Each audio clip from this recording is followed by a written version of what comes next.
I would rather read a cowboy romance instead of a sports romance. Betrayed. Perfect.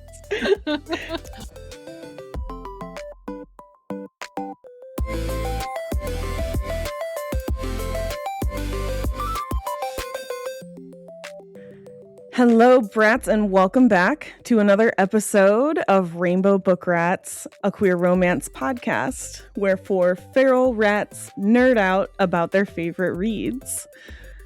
Today, we will be talking about our recent buddy read and doing a deep dive into a bookish topic that one of us is foaming at the mouth to talk about. I'm JD. My pronouns are they, them, and I can't accomplish any task without a little treat. I'm Kit, they, he, and I collect jam jars. Ooh. I'm Megan, they, them, she, her, and I would rather read a cowboy romance instead of a sports romance. Betrayed. I'm Caity, she, her, and I love artichokes. Perfect. All right, so to start this episode off, we are going to talk about our most recent buddy read, which was Sugar Bunny by Colette Davison. It is the first book in the Kinky Housemates series, and yeah, let's dive right into it. It was one that we buddy read on Katie's selection cycle, but I had already read it once before. Yeah, me too. So had I. Caity was the only one who had not read it. That was the book we voted on too. It was, yes. We did. We voted on it, so we all loved it enough to want to read it again together. That's so funny. In the before times when we hadn't been our little group yet and we were all just kind of like somewhat knowing each other on Instagram, I remember I had posted about having read this, and I want to say it was you, JD, that reached out and you were like, I loved that book. It probably was. Okay. And I was like, yes, they loved it. Like, and that's what, whenever I think of Sugar Bunny, I always remember that. And then I think I read it because of you. Yeah. Because I was like, pet play. Yeah. Yes. Oh, no, yes. And JD was specifically talking about the bunny part, weren't you? Yes. Yeah, exactly. Because there's not very, you know, a lot of dogs and a handful of cats. Where are all the bunnies? Mm-hmm. Where are they? And, you know, I haven't found many. I'm still looking, but this one is so good. Please give me your bunny play recommendations. I really want more. It's just so cute. I just love a bunny boy. What can I say? So just to introduce the topic, it's an MMM romance. It's contemporary. Essentially, this young guy moves to London via an app called My Kinky Housemate, where he meets 7 like-minded guys. They're all kinky. They move in together. He is working at a nightclub while he makes his dreams come true of working in London's West End, which is essentially like Broadway, if you don't know. He wants to be a singer, dancer, actor. Basically, his money's running low. Work is not going well. He's working, it's a nightclub, but it's a strip club, basically. And one of the housemates suggests that he becomes a sugar bunny. A sugar baby, but in his case, a sugar bunny, because he's into pet play. Yay. So he goes on the app that his friend suggests and finds a sugar daddy. Only the sugar daddy also has a husband. Yeah. Usually, the husband does not get involved much, and definitely not romantically, with the sugar baby. But in this case, they both fall for him pretty quickly. Mm-hmm. And they basically want to spoil the hell out of him. So it's a pretty low angst book, especially once the three of them start their relationship, their dynamic. We get 2 sides to the sugar bunny. We get Sexy bunny and playful bunny. That's it, thank you. So as you can imagine, Sexy Bunny has sexy times, including spanking and play dungeon time. Yes. Whereas Playful Bunny, who is my favourite, doesn't necessarily have sex times, but will like burrow in blankets and hop around, play with pet toys, that kind of thing, and cuddle on the sofa. And yeah, they have a happily ever after. Anything you guys want to add? It's just so lovely. I would like to add that the sugar daddy and husband, Colton is the sugar daddy and Ford is his husband. Their dynamic is like dom sub, basically, but Colton is a switch.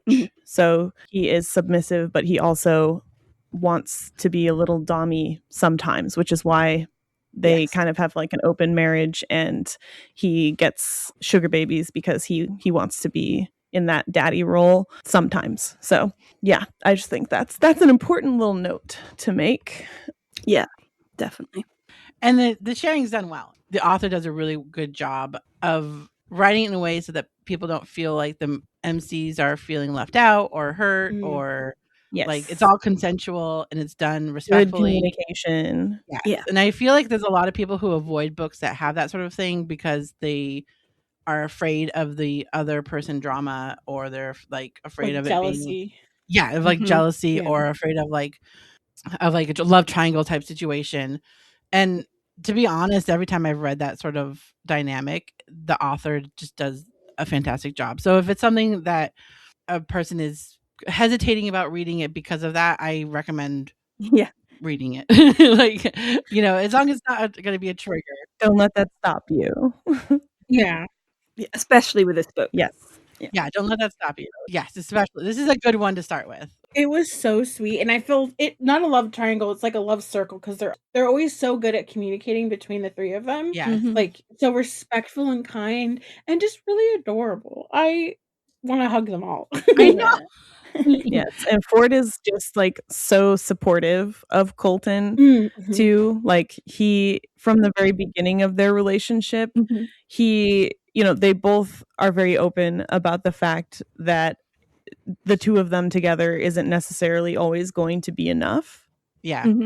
And Ford is so okay with that. Like he's very supportive of Colton going out and finding someone to be with in the way that he can't be with Ford. And also they say that like Ford tried, at the very beginning of their relationship, he tried to be what Colton needed, but he just couldn't do it. And so, he's always very, very, very supportive.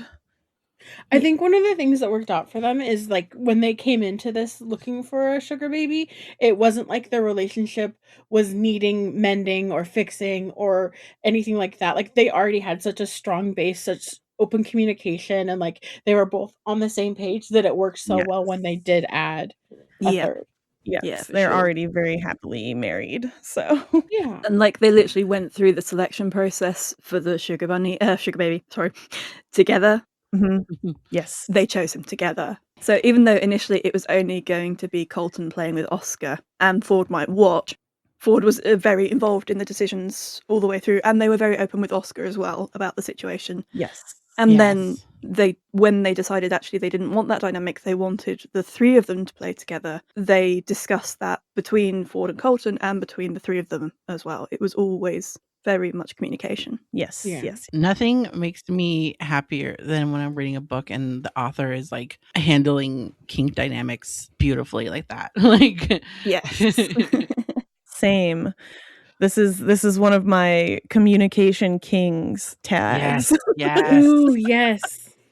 Because they're just it's just like it's so low angst because of the fact that they just talk to each other. Yeah, exactly.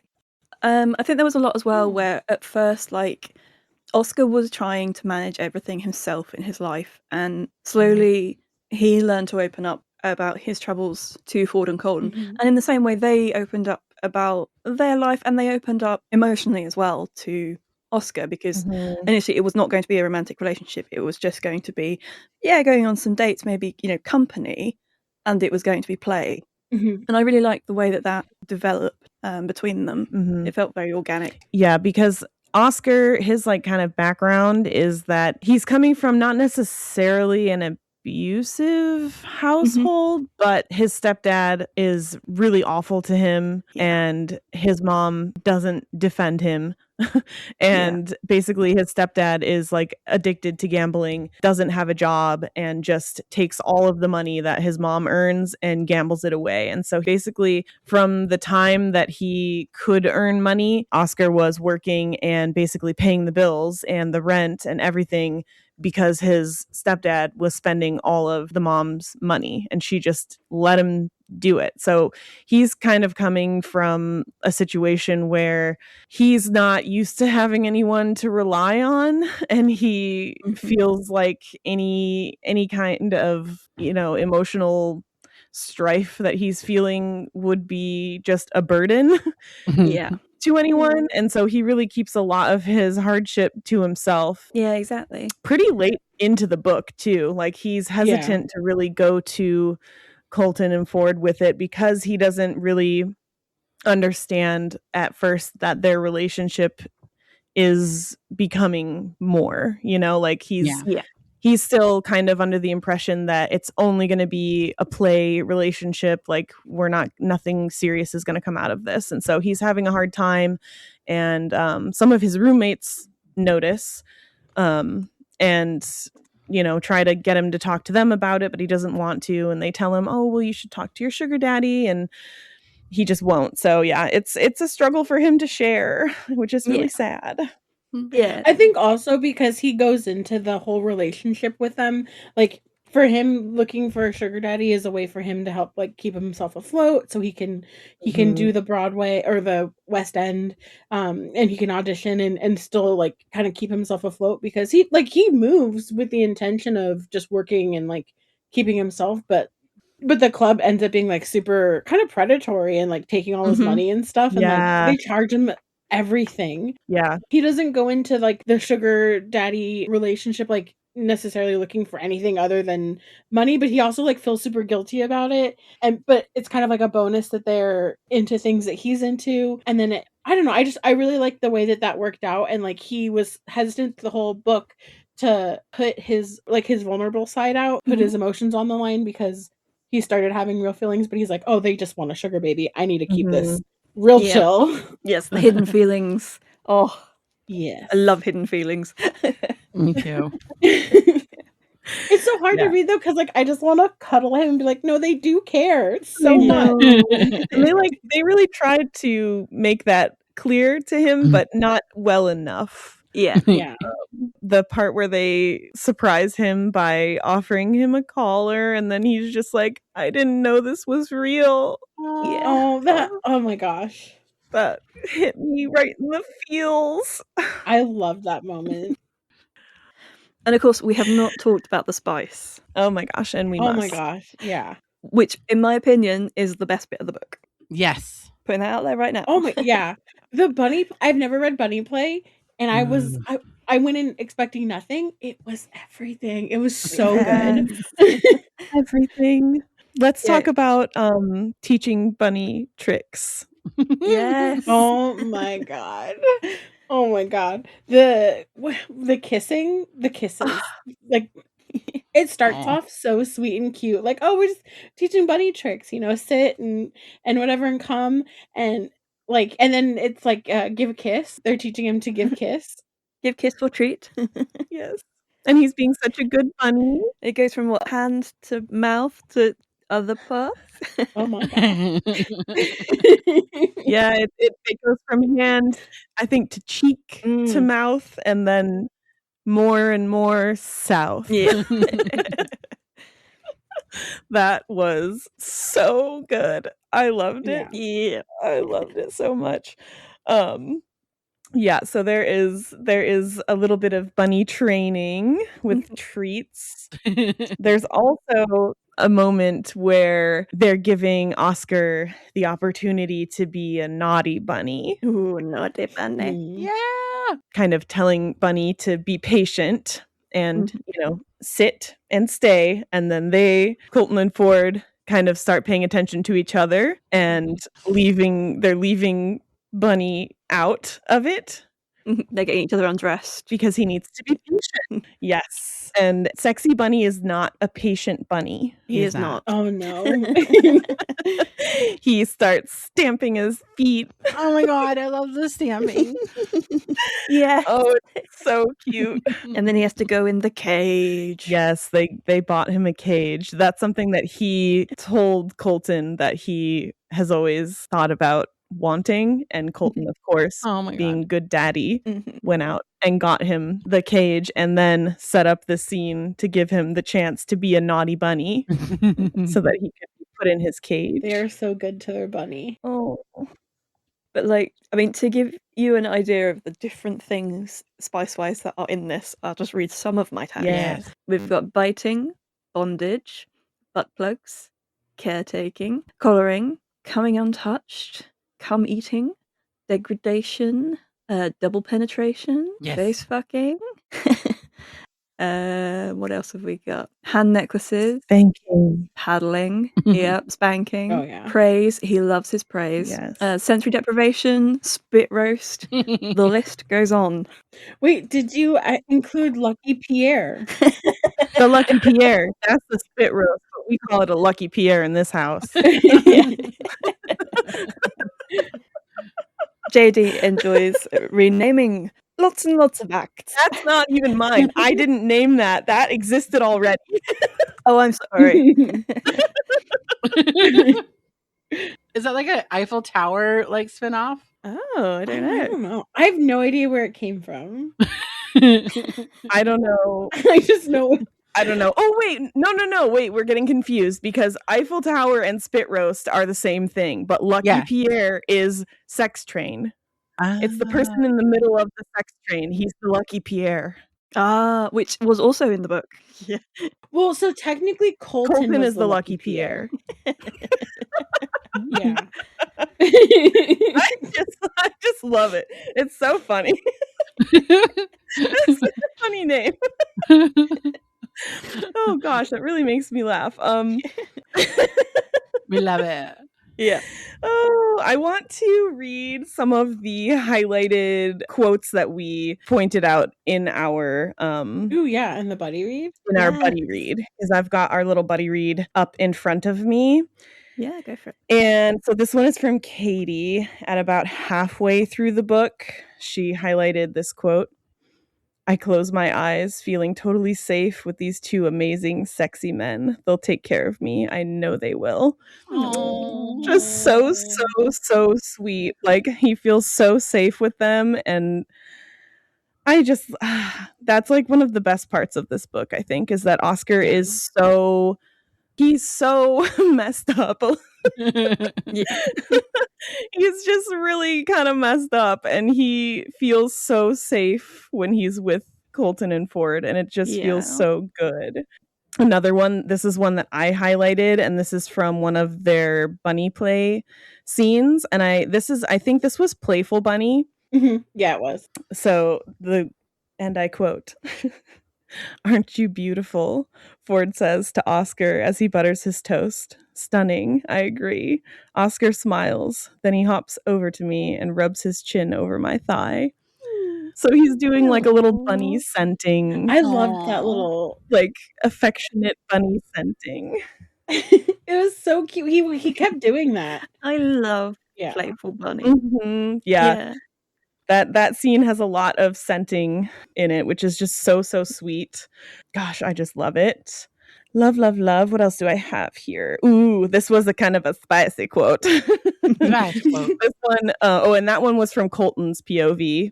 This one is from Ford's POV, and it is, he might be Oscar's daddy, but I'm his master. Yep. I love that quote. It's not a quote, but I'm reading my quotes from Goodreads, and I just was reminded how after almost every scene, or after every time they have sex or anything sexual, Oscar is the sleepiest man. I know. Oh, he's so sleepy. he would finish and then immediately be like, "Oh, I'm so sleepy."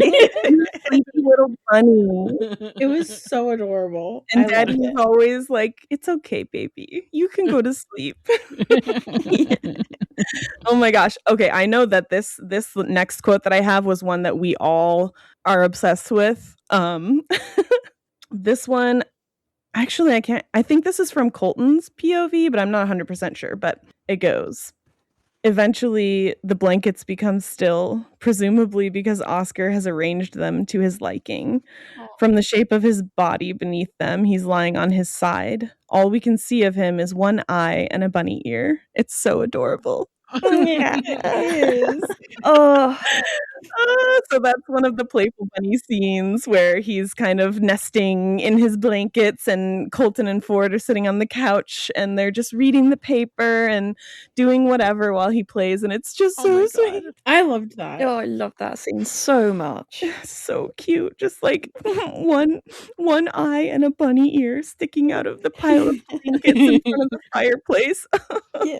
All the little burrowing in that book was just, it was so, Oh my it was so God. cute. More burrowing, please. Yes. Oh my, yeah. So cute.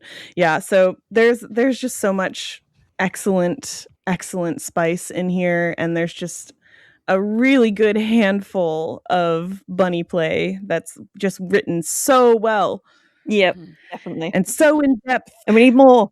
Yes. And then there's like a little bit of like emotional stuff towards the end where Oscar ends up confronting his mom and stepdad, and there's like some drama there, but it's nothing too heavy. Well, And of course, everything works out well in the end. Yeah. yeah. Love it. Yeah. And I think we all very much enjoyed the book. I loved it. Yeah. It was so much more fun. It's so much fun going back and doing a reread too, because like Yes. Yeah. I enjoyed it as a reread for sure. yes. And you guys go read it, brats. Go read it. Yeah, highly recommend. If you are looking for a good bunny playbook, just get in there. It reminded me a lot in tone and the relationship and all of that. Reminded me a lot of Their Boy by Cara Dee. Yes. That's what the book reminds me the most of. Yes, I agree. I have to read that series still. Me too. You do.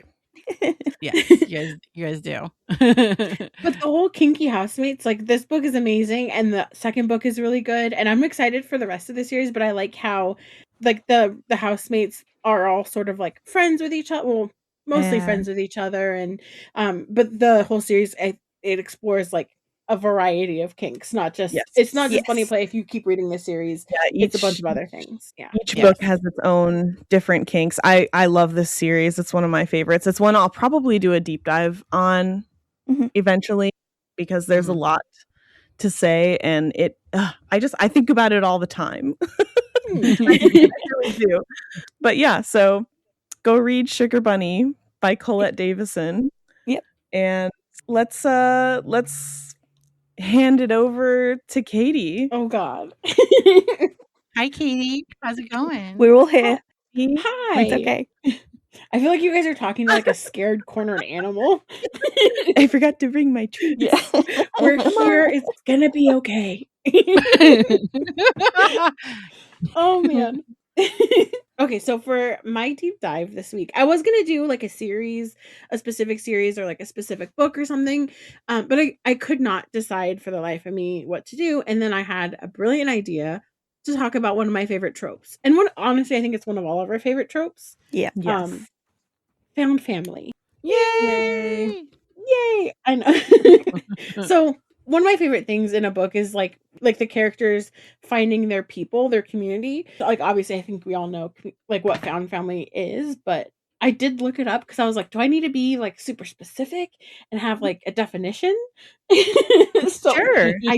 I did find one. What I have is found family connections between a group of characters who form deep, lasting bonds with each other, even though they aren't blood related. And usually the characters have like been separated, or they're estranged from their biological family. So like they find the love and support and trust from their chosen family instead. Aww. I really connect with. Yeah. Yeah. You guys It's us. are my chosen family. My found family. Yeah. Aw, you guys are my found family too. Oh my You can't see, but I'm making a heart at the screen. Rat nest. But there's a lot of like so many books feature found family and like a lot of my favorites. But I want to talk about specific authors and their series that have found family too. I'll start with one that most of us have all read. We're in the middle of it. But the Lily Mayne Monstrous series is a great example of found family. Now, JD, I know you've only read the first one so far. Yeah. And you don't really get to experience it in book 1 of the Monstrous series with Soul Eater. But once you've sort of started meeting the rest of the crew, you get to see kind of like the found family. But it's not just the people, the monsters are in on it too. It's really sweet because obviously we're in the apocalypse. Like you don't have just like normal cities and stuff now. So you really got to rely on the community, and like these people have magically found each other in this wasteland, and then they meet their monster partners, and it's not fated mates, but like it almost is fate because everyone is just so good to each other and with each other, and like there's some growing pains. There's a few people in the camp that are not part of that family, but they get taken care of, don't worry. That doesn't really come into play until like the 3rd book, because even though you kind of have it with Charlie and Hunter in book 2, but it's not until you meet Ghost and then that whole raided camp that you're like, oh, this is so good.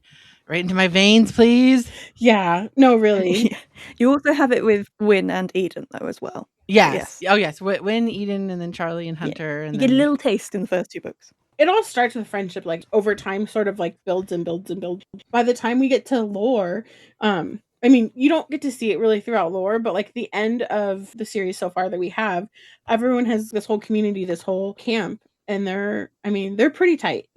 Yeah. Well, and also if you read Lily's short stories that she puts out, she did the collection of short stories, and then she did like the Christmas collection of short stories. Mm-hmm. You really see the found family, like especially in the Christmas one, where like I had so much fun reading everybody like opening their gifts, or just like how each of them celebrated like the holiday and everything. I thought it was just so cute. I love a Christmas special. Yes. Maybe we'll get you to read the Christmas special, and then you'll so good. And then you'll read everything. I know we're gonna read Edin. Hey, you don't have to convince me to read the series. I'm in. It's a daunting task. It really kind of is though, because it's a long series, and like everyone talks about the book so much. So like everyone says, "Oh, this book's gonna make you cry," and like I'm part of the problem. I talk about how much I cried with Lore. I cried myself sick reading Lore. Good. Oh my, that book was devastating to me, to the point where like I read it, I'll reread highlights. Oh, I can't. I can't. If I even think about it too long. Yeah. I just it's okay. Megan, stay strong over there. No, it's such a Lore can't hurt you. Oh, she's crying. Oh no. It's such a good book though, and I feel like it doesn't get the love that it deserves because it's the last book in the series and because it's the most like angsty. But I feel like that one especially, you also get found family in it because it's kind of removed from the rest of the series in that it takes place at a different time period, sort of. But it spans a very long time period. But you get to know Lore and his family and his partner Jugs, who we love. But it's just like, it's one of the best books in the series, and people don't talk about it enough, and people don't share it enough because, well, one, probably not as many people have read it because it's the last book, but also it is heartbreaking. It'll take your heart and throw it in a blender, and then throw that blender in a fire, and then throw that fire in another blender. Like, dude, it fucking hurts. It does. Oh my god. So many blenders and so much fire. So many blenders. But you should all absolutely read it. But then it's gonna sew it all back together and cradle your heart in a little baby Bjorn and like Michael take care of you, because it's so sweet. Bundled up like a groundhog and a baby Bjorn. Yes. Like, it's gonna hurt, but I promise at the end it's gonna be okay, and you're not gonna think that it's ever gonna be okay again, but it will be. And then there'll be a cliffhanger. Am I selling it? Really selling it. Oh man. Okay, so obviously Lily Mayne found family, amazing. Yes. Another one that I just reread the first book of, the Vampire Mate series by Grae Bryan. Oh my god, yes. So good. So that series starts off with a vampire, and he's kind of isolated. So it's like him and his friend Soren, and then he's got like an enemy, Lucien, and eventually, like by the end of the series, They're frenemies. yeah, they're frenemies, and there's like a whole little den of vampires. I love them all. And they're mates. But so Roman's mate is Danny, and Danny's brother Gabe also ends up finding his vampire mate. They live in like some small town. I don't remember where it's at. I think it's Colorado. Yeah. It's really like, it's so sweet because it's kind of like small little groups of people, but they really have each other's backs to the point where like people in other, like there's one of the books, Lucien, that takes place in Phoenix, Arizona, which I only remember that because I'm from Tucson, Arizona. Any, like Arizona mentioned, I'm there for it. Colin is also there. Yeah. Oh, I love Colin's book. But I love Colin so much. That one's my favorite. And the twins. I love that even though the books take place, like, it's a totally different state, it's far removed, and, like, the people involved in the book aren't necessarily close with Roman and Soren and stuff, but everyone still ends up showing up. Yeah. Even, like, even with Wolfgang, nobody likes Wolfgang. Hey, I like him. I like him now. I like Wolfie. The other vampires think he's a dick. He is, but he's still like part of the gang. And like, I think Grae's ability to take characters that she writes to not be loved as much, like Lucien, you hate him in Roman. I hated him. Yeah, he's literally the bad guy. Like he's the villain. He is. And in his book, you're rooting for him and you want him to be happy and you want him to find love. And same with Wolfgang. Like Wolfgang's book, he's literally such a jerk. Yeah. And in Johann, he's basically a side villain. Yeah. And Wolfgang's partner, who is a Dr. Eric Monroe, who is also people don't like. Yeah, like he's kind of a ladies' man, asshole, like sleazebag. Yeah, sleazebag. And the end of the book, he's literally baby girl. You love him. He's baby. He's just a baby girl now. Daddy Wolfgang's taking care of him. Yeah. I love that book. I really do. Eric is like one of my favorites to think back on now. I love that Danny sort of is like the mom over the whole vampire family. And like he has like the dinners, everyone comes to, they're vampires, they don't even need to eat food, but they like come together for like potlucks. Yeah, but Danny makes them come over for dinner. They're all so sweet. The Grae Bryan series are interconnected. So the Vampire Mate series connected to the Demon Bound series because Johann, who is, what is it, book 4? His mate is Alexei, and Alexei's brother is Sasha, who is the MC from Demon Bound book 1. Yes. Okay. Yes. So like it's a mix of like real family and chosen family, but like it's this huge like little web of just chaotic, crazy vampires and demons and their chaotic and crazy human partners. Yes. The random drop of Benny and his fae husband. Yeah. I love them so much. And I like at the beginning of in Wreaking Havoc, it's still kind of connected to Vampire Mates, but it's in a different state. It's in Maine. Oh yeah. And Sasha is, even though he hasn't really spoken to Alexei, really, he's spoken to him, but he hasn't seen him in like since he moved. Mm-hmm. And so it's connected, but also she kind of takes that as a way to start building a new found family. So like even though Sasha's in Maine and he doesn't know anyone there, like he meets Benny and he meets Seth at the coffee shop and the the cafe, bakery, the bakery. He meets Seth at the bakery, and then that kind of spawns from there, because then like book 2 is Ivan, who is also Alexei's brother. Mm-hmm. It's so good and comforting, and like you just know at the end of the day, like everyone has each other's backs, even if they hate each other, kind of like. Yeah. Ivan doesn't hate anyone, but like he is super grumpy and kind of a butthead, but we love him. Yeah, mostly. And he stays grumpy and a butthead, kind of, but he's like soft only for you. One of my favorite tropes. Yeah, exactly. Still an asshole to everybody, but you know.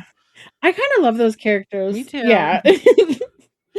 So, okay, those are all really good examples of found family, but one of my last favorites, I don't want to put too many in there because I don't want to overwhelm, but one of my absolute favorites is the Passing Through series by Nick Knight.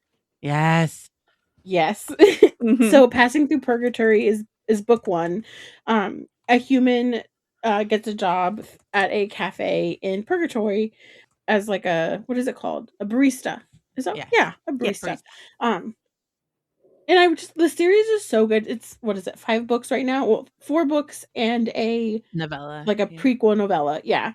And I like it because there's no, I don't think any of them are blood related. Yeah, none of them are blood related, and it's humans and monsters, mostly monsters technically, or I guess demons. But it's not just like found family in that like they're all mates. It's like friendships, and book 2 I think is a really good example of the importance of the found family. So it's Gratification and Gluttony, and that one is Jude, who is the best friend of the character in Oliver. book 1, Oliver. Yeah. So it's Jude and Tony.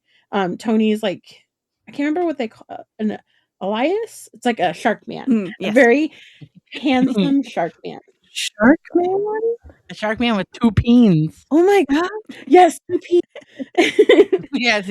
but Tony, so Tony has like issues with his family. They're not super close. They're not always like super accepting of him.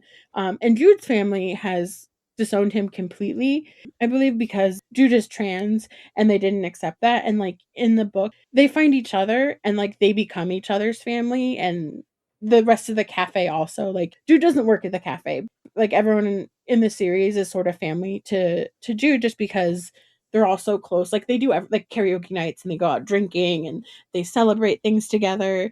Drag club. The drag club, yeah. There's just so many like personalities. There's so much love and care, and everyone's like so accepting, and like everyone has each other's back. But especially the relationship between Jude and Tony, it's just I love that trope of like not having people have your back all the time, and then finding that person that no matter what will have your back and it is there for you and has that trust and stuff like that. So there's a whole scene where Tony is kind of like confronting their, like, not really confronting, but they're having a conversation with their family, and Jude, sweet Jude, stands up for them as like, what the hell, like you guys are not treating Tony right. It was really powerful because I think it's so scary, especially coming in as a friend, not being part of a group and standing up for somebody to that group. It takes a lot of balls, and I was so proud. Mhm. It warmed my whole heart, my whole tiny little heart.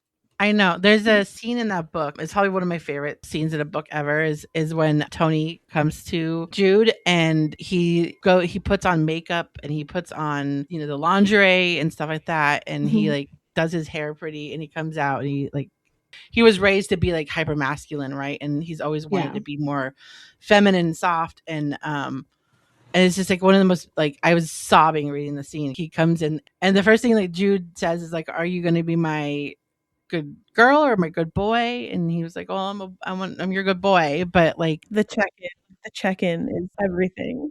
yeah, yes. And it was so beautiful that I sobbed through it. And like they get off to a rocky start, Jude and Tony, because Jude has insecurities, and so he wants to like keep their relationship hidden, but Tony doesn't want to. And so like it's another avenue for him to kind of feel ashamed because he doesn't know why Jude's hiding him away. But again, you see the found family in that, because then Tony goes to Jem, and Jem is like supporting him and loving him, and yeah, it's just it's all beautiful. It is. You're talking about the scene where he gets all pretty. There's a quote. It's like 80% in through the book. I'm not as good as reading quotes as Dee, but so it's Jude talking, but so the quote is, "Come here." Jude need walk to the foot of the bed and held out his hand. "Come here, pretty boy." And Tony went because he trusted Jude with the parts of himself he'd never given to anyone else, because he knew Jude would take them with care, because he knew Jude would protect them and keep them safe. So he went, and when Jude kissed him, he thought, yes, yes, and yes. And that is just, it like, it's such a good quote. I'm not So trying to make sweet. you cry. The protecting and keeping him safe, and like, Yeah. that's one of my favorite parts about their relationship in the book is they both have like those insecurities, and they're not upfront about them at first, but like they both have those insecurities and those fears, and like they both at the end are so safe with each other. Yeah. It's just, I just want to hug them and kiss them and like tell them it's gonna be okay. It makes me so Yeah. happy for them. I know. And like in the first book too, like my favorite scene in the first book is literally Oliver bringing everybody from the cafe to Yes. his Mhm. family ranch. Oh my The gosh. cows. Yes. I feel like talking about the books, like we make them sound very sad, but these are actually some of the funniest books I've ever read. Like they're hilarious. Yep. Jem the spider monster wants to fuck a cow. The cow though, not a cow, the cow. Oh yeah, because he's thick. But is the cow thick? I haven't read these, but I want to. They're so good. They are so good. Especially the first. The first one is the funniest. Yes, the first one's the funniest. It's brilliant. I don't know about that. Like, yeah, the first one's probably the funniest, honestly. It's the lowest angst and it's the funniest. Yeah. The latest book that just came out is one I actually just finished reading, Enchanted by Envy. And that one, I was surprised. I thought it was going to be just like super cute, cozy, but it was actually really funny. And Jem is the main character from book 3. My favorite. Yes. It's like a whole scene. And the cow bit has a whole return. So there's like this thing obsessed with cows to the point of like concern. It's so fun, and I love the softness in all of the books. It's like soft and silly, and like they are each other's family, and they are each other's Yes. friends, and they are each other's lovers, and like it's perfect. With found family, for me, like I just love, especially when reading queer books, because like in the queer community, I think it's so important to have, again, community, because there's so many people that don't have family or don't have like that closeness or don't have the ability to like be their authentic selves with their real family. And so having that found family, those people that you can literally let it all out with and be who you really are and be soft and be vulnerable or be whatever with, it's just like, it makes me so happy reading that. And there's so many books that have found family that I could talk about. Like not every book I read, but like 90% of the books I read. Kelly Fox is one of like my favorite found family authors. I'm just gonna go ahead and do my obligatory E.M. Lindsay shout out. Yeah. A.M. Rose. Also, obligatory Alice Winters shout out. Oh my god, Alice Winters, yes. I've only read a few books from E.M. Lindsay, and I'm just starting to get into A.M. Rose, but like, yeah, 100% the found family. Lance Lansdale with the Bountiful Bow series. Yes, absolutely. Yes. And the Murder Daddy series as well. Yeah, I have just started that one too. Emmy Sanders with the Darling Bros and like and Elite 8. Elite 8, yeah. Jemma Croft.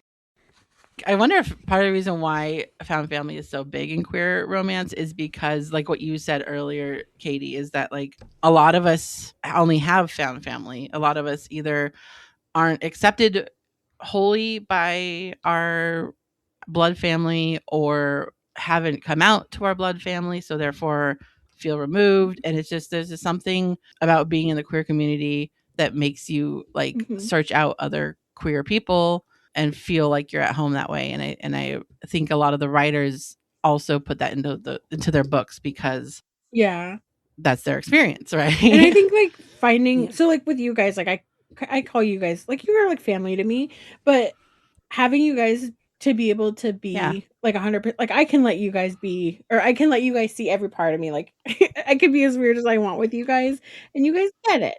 You guys, there's no judgment. There's no, and my little freak flag. Yes, and we love you, our little artichoke. Yeah. You guys are warming my artichoke heart right up.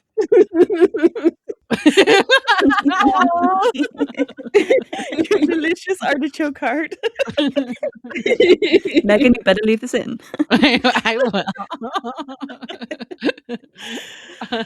Well, I also love that like we all have our different neurodiversities, right? And my like other friends I've always had, there's always been like a butting head because of like autism or ADHD. I will burn out, and then you guys know if I disappear for a weekend, I'm coming back, and you don't pressure me, and you don't like and I like, even though I'll come back and be like, sorry, I was gone, I want to stop apologizing. I know that I don't have to apologize, and I know that absolutely. And but with other people, they're just like, how could you not respond to me, Megan? I texted you. Like, They don't get it. It only takes 2 seconds to text back. Like, Yeah, that's I know. exactly. That's not how my brain works. Yeah, there's like no Oh. energy or like no cost to be a friend or like to be in the relationship that we have, where like it doesn't take away our energy or Yeah. deplete us. Like, I can come to you guys with 0% and you guys are there for me to give 100. You know what I mean? Does that make sense? Yeah, absolutely. Yeah. Absolutely. Yeah. Yes, exactly. Oh, listen to us brag about what good friends we are. Which makes sense that we all like found family.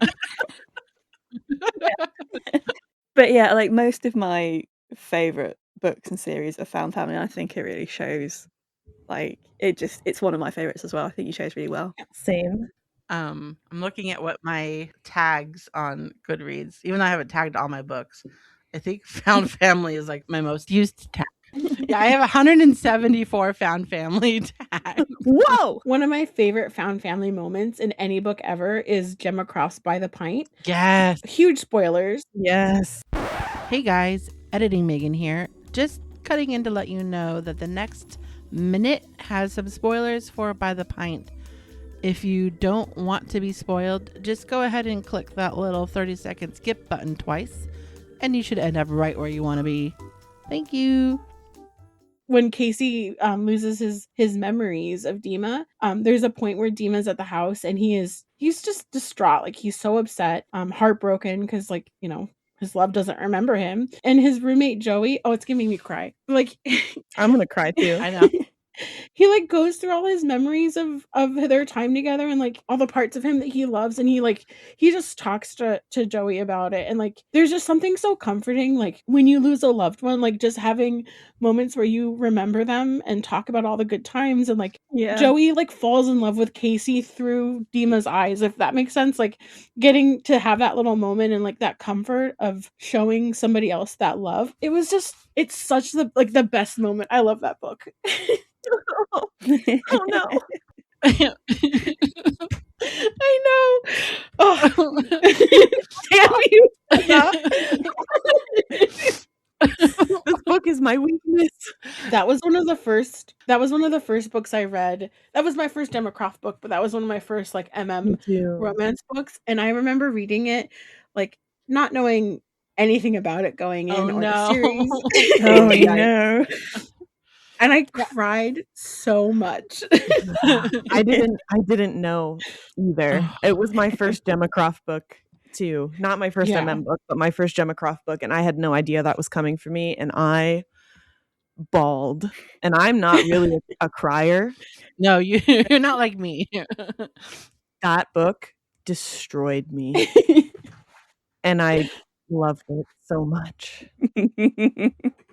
I had read Gemma's first 2 of the Fantasy Flatmate books, which are MF. They did not prepare me. Nothing can. Well, By the Fae is actually really, well, for me it was emotional. I cried a lot. But it's nothing compared to book 3. Oh though, no, is it? not at Like, all. I know what you mean, but yeah. There's not a lot that compares to book 3. No. There really isn't. That's like my top at least in my top 3. It's right up there with frickin' To Catch a Firefly. I haven't read that. I'm scared. I haven't either. Megan, we should read it together. Yeah, Oh my say God. Caity, you and me. You'll be fine. Oh my God, yeah, go read it. You guys should totally read it. I was lucky that I had you guys, because one of you had like warned me. I was like, oh yeah, I haven't read By the Pint. And you were like, It was me. yeah, you were like, oh, Megan. Like, and I was so afraid of it for so long. Mm-hmm.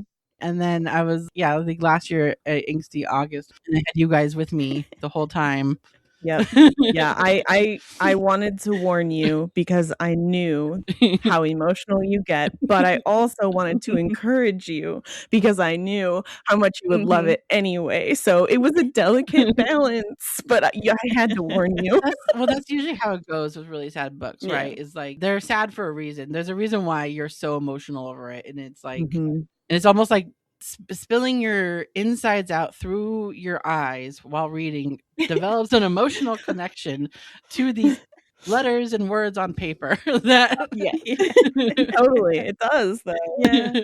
that bonds you for life. I'm not going to cry over something that doesn't mean anything to me. So No. Yeah. That's such Yeah. a good way to put it. Yeah. It was one of the first books I arc read, and I think that book is what solidified my love for Jemma Croft and all of her writing. Yes. Like I've since read all of Gemma's books, Mhm. and cried at all of them also. yeah, and also not only was that book sad, but it was so funny It was hilarious Yeah. and just fun. and sexy. Yeah. It was pretty sexy. Oh, they literally meet up at like an orgy. I believe it's a blood orgy. Oh yeah. Well, Yeah. Just a small one. little one. Jemma is great at found family. Yes. She really is. Every time I think of Jemma, I think of my favorite book, Shroom for Improvement, and then it makes me want to Yes. sob hysterically over Yes. worms because Sunny. Yep. And P-Bales. Oh, and females, yes. And Dirty Fingers. Oh my gosh. Oh my god, the dirty fingers. Wait, so do you guys want to cry? Yes. No. Maybe. I pulled up my book review for By the Pint from like a million years ago, and my quote on the front is "I'll be here as long as you." Redacted. From Dima. Stop. The quote that always made me cry whenever I would reread my quotes from that book was from Caity. And it was when he looked at Dima and he's like, "You like blankets," after he loses his memory. No. Oh my god. Oh my Sorry. god. So I'm going to bring this back with cold, hard facts. We don't want facts, we just want to cry. No, honey, give me facts, please. I have 245 books tagged as found family. Whoa. Oh my gosh. Almost half of my favorite books are tagged Oh, found yeah. family. Woo woo. Mhm. I am Yeah. the tagging monarch, so if you enjoy seeing books that are tagged, go check Yeah. out my Goodreads. Yes. Yeah, I highly recommend it. Little plug. When I'm doing posts, I'll go to your Goodreads so I can remember what's in a book when I'm doing posts.